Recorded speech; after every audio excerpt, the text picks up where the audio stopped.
Hivi baba Mudi, unashinda kwenda hata kijiweni au sehemu yote, hata sehemu ya kahawa, kwani unataka kahawa? Maana nimechoka.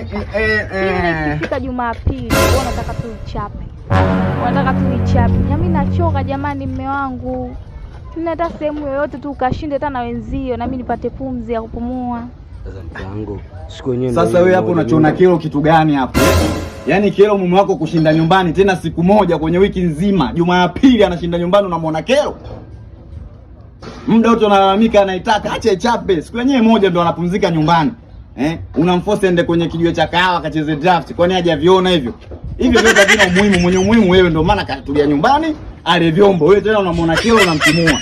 Una haya wewe. Aende wapi? Yaani ninakwambiaje baba Mudi? Wewe ichape vizuri ikengete, yaani shikilia misumari kama ile misumari aliyogongolewa nayo Yesu ile. Gonga vyuma, gonga misumari, piga nyundo sana, yaani sana. Hakikisha unashindilia shindili. Ana adabu wewe. Wewe mweneta huruma mwezio. Siku zote anashinda makazini huko. Kama mbwa anatumikishwa. Siku moja tu hapo wewe unaichapa uendi hata kuzurura kutembea yeye marafiki hajaona. Rafiki yake ndio hiyo kitu hiyo. Acha ichape vizuri. Ninakwambia baba Mudi, hakikisha anapatikana mdogo wake Mudi hapo. Hana adabu hawa. Yaani hata huruma hata siku moja mwenzako ndo katulia, mpe vitu lalamika. Anashinda ndani uchoki, atoke nini?